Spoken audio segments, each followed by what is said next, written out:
에스겔 20장 18절에서 26절까지 보겠습니다.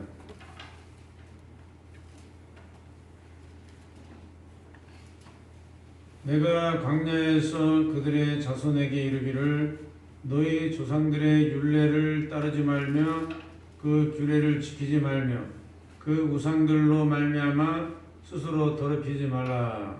나는 여호와 너희 하나님이라. 너희는 나의 율례를 따르며 나의 규례를 지켜 행하고 또 나의 안식일을 거룩하게 할지어다. 이것이 나와 너희 사이에 표징이 되어 내가 여호와 너희 하나님인 줄을 너희가 알게 하리라 하였노라. 그러나 그들의 자손이 내게 반역하여 사람이 지켜 행하며 그로 말미암아 삶을 얻을 나의 율례를 따르지 아니하며 나의 규례를 지켜 행하지 아니하였고 나의 안식일을 더럽힌지라.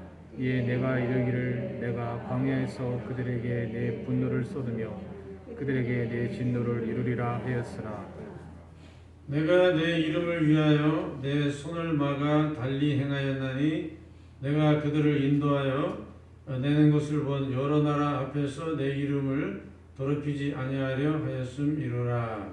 또 내가 내 손을 들어 광야에서 그들에게 맹세하기를 내가 그들을 이방 중에 흩으며 여러 민족 가운데 해치리라 하였나니 이는 그들이 나의 규례를 행하지 아니하며 나의 율례를 멸시하며 내 안식일을 더럽히고 눈으로 그들의 조상들의 우상들을 사모함이며 또 내가 그들에게 선하지 못한 율례와 능히 지키지 못할 규례를 주었고 그들이 장자를 다 화제로 드리는 그 예물로 내가 그들을 더럽혔음은 그들을 멸망하게 하여 나를 여호와인 줄 알게 하려 하였음이라.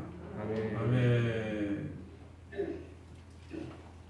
지난 시간에는 이스라엘 백성들이 출애굽을 해서 광야 생활을 하면서 하나님을 반역했던 일들을 되돌아보는 그런 내용이었습니다. 오늘은 출애굽을 했던 그 사람들의 제2세대 광야에서 태어난 그 2세대들과 또 그들이 역시 가나안 땅에 들어갔기 때문에 그들의 전체적인 그 반역된 삶을 또 돌아보는 그런 내용이라고 할 수가 있습니다. 18절에 보면은 하나님께서는 조상들의 율례 또 규례 이런 것을 따르거나 지키지 말고 또 우상들로 말미암아 더럽히지 마라. 이렇게 그 후손들에게도 말을 하셨다 그랬습니다. 하나님께서는 출애굽 1세대뿐 아니라 출애굽 2세대들에게도 동일한 그런 말씀으로 우상 숭배하지 말고 또 조상들이 행했던 그런 것들을 따르지 말라 했습니다. 조상들이 행했던 게 뭐겠습니까? 대부분 불신앙적이고 또 비성경적이고 하나님의 뜻과 맞지 않는 그런 생활 태도를 가지고 입만 벌리면 불평불만 원망하고 그런 생활을 많이 했죠. 광야에서도 하나님께 감사하지 못하고 조금만 불편하면 또 애굽으로 돌아가자 때려 죽여라 막 돌 들어 모세한테 던지고 별짓을 다 합니다. 이런 행실을 이제 따르면 안 된다. 이제 그런 말씀을 하는 겁니다. 그러나 이제 부모 세대가 행했던 그런 잘못된 신앙생활이 은연중에 자식들한테도 녹아 들어간 것 같습니다. 그래서 애굽에서 행하던 이런 잘못된 그런 그 행실이나 문화적 습관을 여전히 계속 행하고 하나님의 말씀에 근거한 그런 그 문화 자체가 아직 형성이 되지 못했다. 이렇게 말할 수가 있습니다.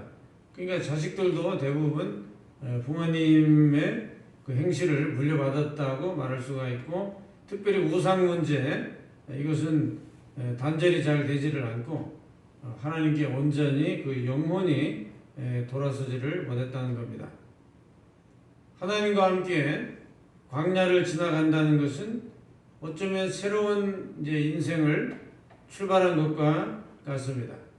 그래서 애굽에서는 어떻게 살았나 모르겠지만 이제 광야로 나온 이상은 아무래도 좀 고생이 되겠죠. 애굽에서 살 때도 물론 고생을 했어요. 그러나 잠자는 거나 먹는 거 뭐 이런 정도는 그래도 유지가 됐다고 보여지는데 광야로 나오니까 그것도 또 불편한 거예요. 애굽의 시대보다 더 불편한 그런 고생이 임한 거죠. 자, 그렇지만 이 광야가 좋은 게 뭡니까? 광야는 하나님만 의지할 수밖에 없는 그런 환경이고 또 이 광야에서 살다 보면은 신앙이 자라나요. 왜냐하면 하나님께 기도하고 하나님 의지 안 하면 살 수가 없기 때문에 신앙이 자라나고 신앙적으로는 유익이 되고 몸은 고생하지만 신앙적으로는 아주 좋은 겁니다. 훈련장이죠. 그런데 그거를 이제 견디지를 못하는 거죠. 신앙적으로 생각하면은 지금도 그렇습니다. 우리의 삶이 고생스러운 게 있지만은 그래도 그 속에서 우리가 신앙적으로 생각하고 또 기도하면서 또 얻는 것이 있고 그리고 헤쳐나가면 되는데 조금만 안 좋으면 원망해요. 조금만 안 좋으면 불평불만해요. 아주 뭐 입에 아주 붙었어. 참 안 좋은 습관인데 그게 바로 불신앙적인 어느 습관인데 하나님이 안 좋아합니다. 하나님한테 대놓고 한 건 아닙니다. 물론 불편하니까 불평을 한 거죠. 그런데 그게 하나님한테 한 것 같은 거예요. 왜냐하면 지금의 내 삶의 환경은 하나님이 다 만들어준 것이고 또 내가 살아온 삶의 결과예요. 그러니까 누구를 원망할 일이 아니에요. 다 좋은 환경에 사는 거 아닙니다. 다 어려운 중에 있어도 그걸 극복하고 훌륭하게 된 사람이 있고 자기 환경이 안 좋다고 해서 부모 원망하고 불평불만하고 뭐 이게 내 인생은 뭐 흙수저야 뭐 그래가지고 아이 비관적으로 막 살고 뭐 그런다고 누가 뭐 알아주나요? 다 자기가 극복을 해야 되지. 그 뭐 다 우리가 뭐 좋은 환경에서 태어난 것도 아닌데 어떻게 하냐 말이야. 그리고 또 뭐 좋은 환경에서 태어났다고 다 또 뭐 삶이 훌륭하게 보장되는 것도 아니고 잘 사는 집 애들은 또 뭐 그런 환경 때문에 또 타락되고 또 이상한 짓 하는 그런 것도 많이 있어요. 그렇기 때문에 누구 탓할 게 없어요. 다 그거는 이제 자기 할 탓이지. 그러니까 항상 이 어려운 환경을 원망하지 말고 기도를 해서 신앙으로 그걸 극복을 해야 되는데 그런 걸 못한 거예요. 습관이 안 됐던 것 같아요. 아마 하나님을 잘 믿는 그런 습관이 돼 있지 않다 보니까 광야에 나갔어도 뭐 별 수 없이 똑같은 행동을 한 것 같고 한마디로 막말잔치를 막 벌린 거죠. 그러니까 19절에는 그렇게 하지 말고 하나님 말씀을 좀 따르는 거예요. 자, 물론 이제 교육이라는 게 그렇습니다. 이게 정착 생활을 하면서 그 교육이라는 것도 가르칠 선생이 준비되고 또 충분히 교육적인 노하우가 만들어지고 또 체계적인 그런 교육이 이루어지면 훨씬 좋았겠죠. 근데 광야는 그렇지가 않잖아요. 이동해야 돼요. 늘 먹는 걱정을 해야 되는 이런 상황에서 누가 율법을 제대로 알아가지고 그걸 누가 가르치겠습니까? 시간이 많이 흘러야 되는 거죠. 그러니까 이 교육이 제대로 될 수가 없어요.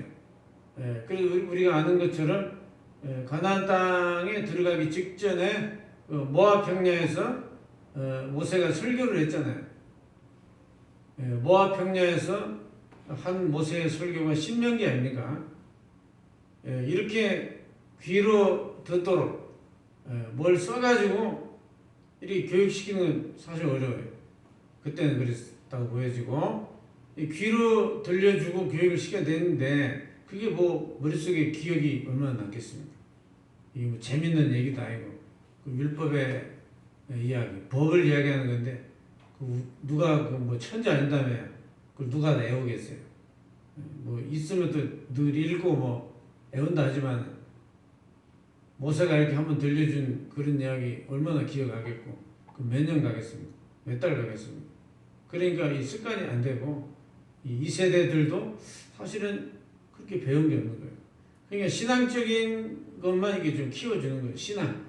하나님을 의지하고 살아야 된다는 신앙은 이게 키워주는 계기가 되지만 율법을 체계적으로 가르쳐서 그런 그 문화를 만들어낸다. 이런 거는 참 어렵지 않았을까. 이제 그런 생각도 해봅니다. 그래서 하나님의 뜻은 그랬지만 그것이 잘 실천되기가 어려웠다는 거죠. 그런데 이제 안식일 지키는 이야기를 하셨는데요. 20절에 표징이 된다 그랬는데 이 안식일은 그래도 지키는데 큰 지장은 없었다고 보여져요. 왜냐하면 어려운 게 아니잖아요. 애워라 하는 것도 아니고 안식일을 지켜서 노동하지 말고 하루 쉬락하는 그건데 이거 왜 안 지킵니까? 이걸 또 쉬는 거 좋은 거 아니야? 일하는 게 그렇게 좋아? 근데 왜 안 지켰을까요? 그때는 먹고 살기가 힘드니까. 안식일이라도 나가서 일을 하면 먹을 게 생기잖아요. 가만히 있으면 먹을 게 안 생기잖아요. 그러니까 이거를 하나님이 시험을 한다는 거예요. 지켜보라는 거예요. 그러니까 일주일 내내 일 안 하고 엿새만 일하고 하루는 하나님을 예배하면서 하루를 쉬면은 하루 쉬어도 먹고 사는데 지장 없도록 하나님이 복을 내려준다는 실험을 해보는 표징. 잘 지키나 안 지키나 표징으로 하나님이 한번 당신하고 이스라엘 백성들하고 한번 실험을 해보잖아요. 그러니까 안식일을 잘 지키면 믿음이 증명되는 거죠. 믿음 있는 사람은 잘 지키겠죠. 하나님이 뭐 약속한 거니까 뭐 복을 주실 거야. 믿습니다. 그렇게 하고 이제 지키면 역시 이제 복을 받았는데 그거를 지키지를 못해가지고 어떤 사람이 안식일 날 지게 지고 남하로 갔다가 들통이 나가지고 그 사람 돌 맞아 죽었어요. 그런 얘기가 성경에 나와요. 그래서 이거 좀 너무한 거 아닌가. 아무리 그래도 뭐 안식일 한번 범했다고 뭐 산에 뭐 양식 뭐 나무가 떨어졌나 산에 나무하러 한번 갔다 왔다고 그걸 돌로 때려 죽이면 좀 너무 심한 거 아닌가. 또 그런 생각할 수가 있죠. 근데 계속 그런 건 아니고요. 그건 본보기로 한번 보여준 것 같아요. 그래서 법을 안 지키면 이렇게 죽을 수도 있다는 본보기를 한번 보여준 것 같은데, 그러니까 그렇게 법을 또 엄하게 안 하면 사람들이 자꾸 죄를 지니까 그렇게 못하게 하려고 법을 잘 지키라고, 먹고 사는데 지장 없으니까 걱정하지 말라고 그런 뜻으로 지키라고 했죠. 근데 이거 역시 잘 안 지켜졌어요. 잘 안 지켜요, 사람들이. 뭐 이게 아마 인간이 가지고 있는 원죄가 그런 것 같아요. 불순종하는 이 원죄가 인간의 마음속에 있어가지고 하나님 어떤 법을 주시고 지키라고 하면 그걸 또 그에 안 지키려고 이런 걸 볼 수가 있습니다. 그래서 21절을 보면은 이 출애굽 이 세대들도 크게 달라진 것이 없이 하나님의 말씀을 따르지를 못했다는 거죠. 조상들이 행했던 불신앙적인 태도를 역시 또 행했다는 것입니다. 그래서 하나님이 진노하시고 분노를 했어요. 그러나 하나님은 인내하는 쪽으로 그렇게 생각을 했습니다. 왜냐하면 더 시간을 주고 기회를 더 주시고자 한 것입니다. 그리고 이 사람들이 이제 가나안 땅을 정복하는 첫 세대인데 가나안 땅에 들어가서 이제 하나님 말씀대로 살아가는 그 삶을 정착시켜야 되는데 그걸 다 하나님 화난다고 다 죽이면 또 어떻게 되겠어요? 그러니까 그럴 수는 없고 잘못하고 또 조상들의 그 잘못된 생활을 답습했지만은 그래도 하나님이 버리지 않고 분노하지만은 참고 또 기회를 주셨다는 걸 알 수가 있습니다. 그리고 이것이 하나님의 이름을 위해서 그렇게 했다는 거죠. 22절에. 왜냐하면 하나님이 당신의 이제 명예가 있는데 하나님이 참지를 못하고 이걸 다 죽여버리면 안 믿는 사람들이 볼 때는 하나님을 오해한다는 거죠. 그러니까 이것도 물론 잘못된 거지만은 세상 사람들이 그렇게 믿고 있기 때문에 이것도 문제라요. 세상 사람들의 그 종교관이라는 건 뭐죠? 이렇게 그 세상적으로, 인간적으로, 육신적으로 잘 될 때 복을 받았다고 하고, 아, 저 사람 믿는 신이 복을 줘서 잘 됐구나, 이렇게 생각을 하는 거예요. 안 되면 어떻게 해? 아이, 저 사람 믿는 신이 뭐 별것도 아니구만, 뭐 별로 뭐 복도 못 받고 뭐 저래 사는 거 보니까 저 사람 믿는 신이 뭐 믿으나 마나 뭐 별일 없네, 그렇게 오해를 한다 이거예요. 우리는 하나님과의 믿음 관계에서 이제 불신자가 가지고 있는 생각하고 다르죠. 우리는 다른 생각을 갖고 있는데 세상 사람들은 그렇게 알고 있기 때문에 만약에 하나님이 다 죽이면 어떻게 돼요? 그 이상한 신이다, 그 신이 출애굽 시켜놓고 다 죽였단다, 이렇게 되면 또 하나님 명예가 뭐가 되는 거예요? 그러니까 하나님도 오해를 참 무지 받은 거예요. 사실은 말을 안 들어서 벌을 준 건데, 이제 안 믿는 사람은 그걸 모르잖아요. 말을 들었나 안 들었나 이걸 안 믿는 사람이 어떻게 알겠어. 그러니까 나타난 현상만 보고 자꾸 판단을 하고 오만 소리를 다 하는, 거기에 여러분 흔들리거나 넘어갈 필요가 없어요. 우리는 하나님 앞에 복을 받아도 감사하고 벌을 받아도 감사한 거예요. 왜 그런지 아세요? 하나님이 나를 사랑하시고 나에게 관심이 있기 때문에 벌도 주는 거예요. 나한테 관심이 없으면 벌도 안 줘요. 그걸 생각할 때 어쨌든 우리는 하나님께 늘 감사하죠. 그리고 뭐 세상 복을 받지 못했다고 해도 우리는 그런 거에 연연할 필요는 없어요. 어차피 다 얻을 수도 없잖아요. 이 세상 있는 걸 내가 다 얻어가지고 다 재벌 될 것도 아닌데 그거 어떻게 하겠어요? 자기 형편대로, 가난한 대로, 없으면 없는 대로 감사하며 사세요. 기쁘게 사세요. 여러분, 얼마든지 우리가 부족해도 행복하게 살 수가 있어요. 우리가 서로 사랑하고 위로하고 그렇게 힘을 합쳐 살아가면 다 극복하고 살아갈 수 있는 거지. 여러분, 꼭 돈이 많아야 행복한 건 아니니까 그걸 가지고 뭐 복 받았네, 복을 못 받았네, 그런 소리 하면 안 돼요. 우리 믿는 사람은 신앙적으로 얼마나 그 믿음을 통해 행복하게 살고 있나, 이거를 보면 되는 거예요. 자, 그 다음에 이제 23, 24절을 같이 묶어서 보면은 하나님께서 이제 그 광야에서 맹세를 하기를 이방인 중에 흩으며 여러 민족 가운데 해치리라, 이렇게 말씀하시고, 그것은 이제 그들이 나의 규례를 행하지 아니하며 율례를 멸시하고 안식일을 더럽히고 눈으로 그들의 조상들의 우상들을 사모함이며 그랬어요. 그러니까 가나안 땅에 들어갔던 2세들도 결국은 조상들의 전처를 밟고 마른 거죠. 그걸 극복을 못했어요. 그래서 결국은 흩어져서 또 멸망당하는 이런 일이 벌어진다, 그런 얘기입니다. 우리가 이제 가나안 정착 생활에 들어간 유대인들이 여호수아 시대를 지내고 사사 시대라는 혼란기를 거쳐가지고 겨우겨우 어떻게 해서 이제 왕을 세웠는데, 그 열왕 시대가 시작되면서 이제는 좀 잘 믿으려나 기대를 했더니 별로 그게 또 신통치가 않아요. 백성들은 백성들대로 별로 나아지지를 않았고, 특히 왕들, 지도자 왕들은 그래도 좀 다르잖아요. 다른 사람보다. 성경의 율법에 말씀하시기를 왕은 자기 옆에다가 성경책을 놓고 살으라고 말씀해 줬잖아요. 그러니까 다른 사람은 못 읽어도 왕은 늘 율법을 읽을 수가 있어요. 자기 옆에 놓고 살으라 했거든. 그러니까 왜냐면 그게 법이지 않지? 이스라엘은 그 율법이 정치의 또 법이에요. 나라의 법이에요. 그러니까 항상 그 말씀을 가까이 하는 게 왕이고, 또 우리 제사장과 선지자들이 늘 가까이 있기 때문에 왕은 좀 다른데 이 왕이 특히 이제 잘못되면은 하나님이 너무나 진노를 많이 하셨고, 왕들이 잘하면 하나님이 기뻐하시고 그랬죠. 그래서 개혁적인 왕들이 있었어요.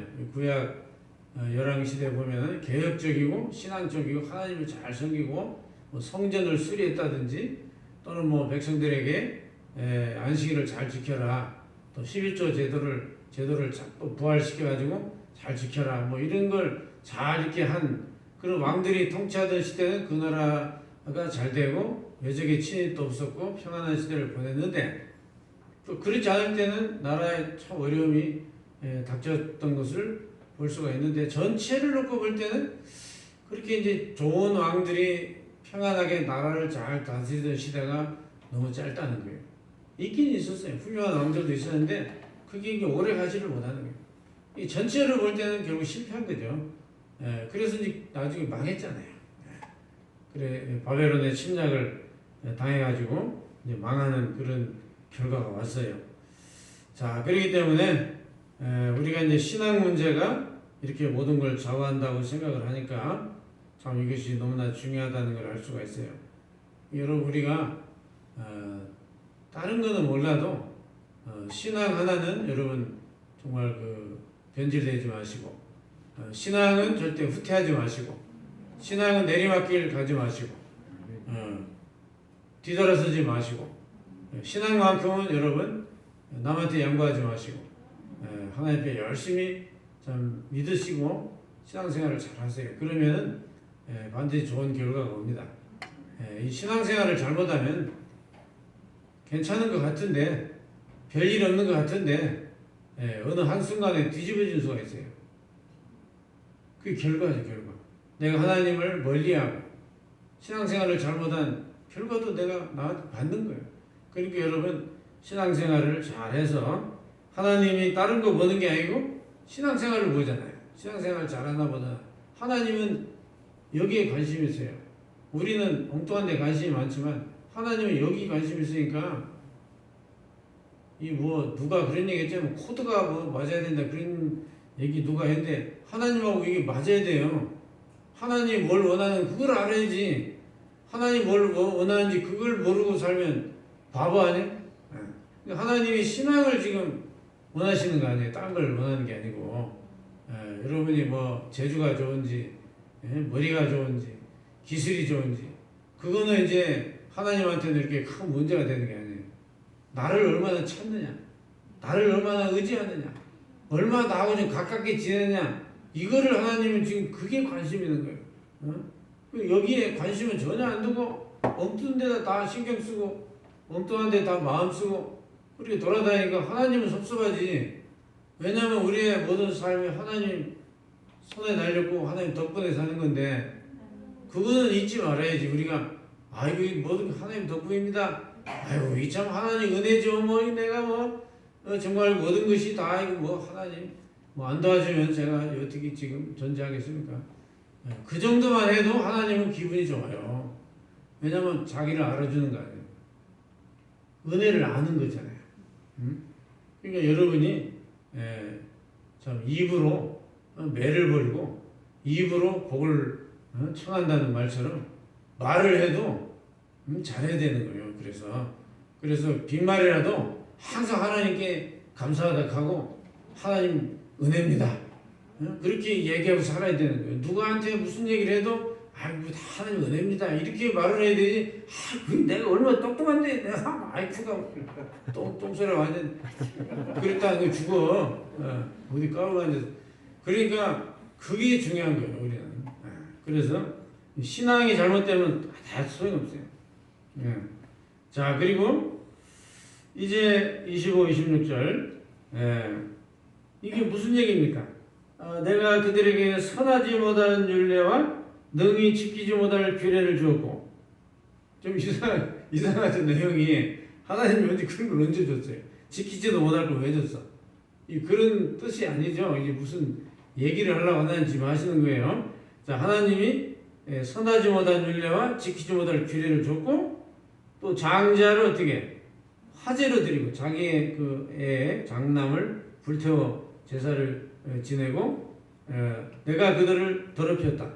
하나님이 더럽힌 게 아닌데, 그런 거 준 게 아닌데, 근데 왜 역설적으로 이런 얘기를 하나님이 왜 하시는 거죠?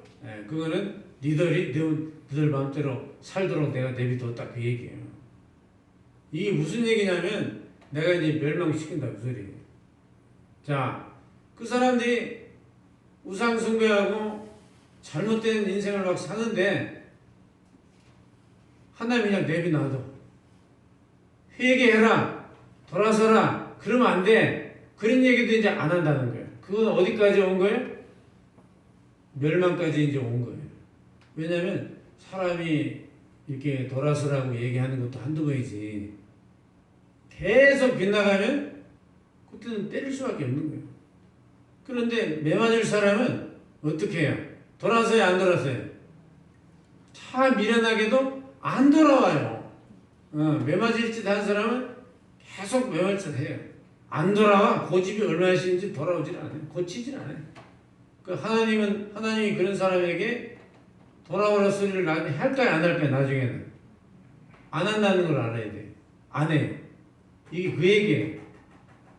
못 지킬 율법을 하나님이 줬다. 말이 안 되지. 근데 왜 이런 얘기를 하나님이 해요? 내비둔다는 거예요. 왜 내비둬요? 멸망을 시키기 위해서. 그래, 신앙생활을 잘못해가지고 하나님이 멸망을 시켰다. 그럼 그 사람이 복 받은 거요? 복을 못 받은 거요? 네? 물어봤어요? 이건 차원이 굉장히 높은 얘기를 지금 제가 하기 때문에 여러분이 못 알아들을 거예요. 내가 이런 질문을 뭐하러 하겠어요? 자, 신앙생활을 잘못해가지고 멸망을 받았다. 이게 복 받은 일이냐, 복 받지 못한 일, 이걸 묻는 거예요. 헷갈리시죠? 예. 이 신앙생활을 잘못해가지고 벌을 받는 거는요, 그게 복을 받는 겁니다. 왜냐? 그 영혼이라도 구원시킬 수 있기 때문에. 그 깨닫거든요. 내가 신앙생활 잘못해가지고 망했구나. 망하고 나서 깨닫는 사람이 있다, 이 말이에요. 그럼 그 사람은 그 영혼이 구원받아요, 못 받아요? 구원받죠? 깨달았습니다. 회개하니까, 좀 내가 하나님을 멀리하고 살았더니 이렇게 결국 이렇게 되는 거야. 야, 이거 내 생각대로 되는 게 아니구만. 아이고, 내가 이제 하나님 잘못 믿어가지고 완전히 쫄딱 망했네, 이제. 그러면 이제, 그 다음부터 그 사람이 안 죽었다면 정신을 차리고 잘 믿겠죠? 당연히 그건 잘 믿겠죠? 한번 이렇게 내려앉아 봤으니까. 이거는 복 받은 거예요. 왜? 그 영혼이라도 구원을 받을 수가 있으니까. 그리고 또 그 멸망을 통해 다시 일어날 수도 있어요. 내가 한때 하나님 멀리하고 살다가 완전히 망했는데 이제 하나님께 돌아와가지고 신앙생활을 잘해가지고 지금은 복구가 돼서 더 잘됐다. 그런 사람도 있잖아요. 그러니까 이 멸망이라는 게 그것도 복이에요, 복. 큰 복이죠. 깨달을 수 있는 기회를 또 준 거니까. 그런데 불신자는 어떻게 돼요? 불신자는 멸망을 당해도 모르죠. 내가 왜 멸망당했나 몰라. 그렇기 때문에 여러분, 영혼이라도 구원을 받든지 그 멸망을 통해 다시 일어나든지 결국 이런 결과가 오기 때문에 멸망도 하나님이 복을 주신 거예요. 사랑하기 때문에 주신 복이에요. 그런 건 아멘 하기 싫으시죠? 여러분, 왜냐하면 이제 그런 일이 있으면 안 되니까. 그러니까 우리 하나님이 우리를 다루는 방법이 참 이게 참 가지각색인 것 같아요. 자, 그러니까 우리가 어떻게 되든 하나님과의 관계성을 우리가 중요하게 생각하고 이게 유지가 잘 돼야 됩니다. 이게 잘못되면은 이게 여러분 예수를 잘 믿으면 또 우리가 세상 복도 받으면 좋잖아요. 그죠? 할렐루야. 세상 복도 받으시고 예수를 잘 믿어서 영혼도 잘 되고 이래 되면은 참 그게 금상첨화가 되는 거고 정말 더 이상 바랄 복이 없는 거죠. 그래서 우리가 신앙생활을 정말 잘해서 하나님 앞에 영광을 돌리는 그런 역사가 있기를 바랍니다. 기도하겠습니다.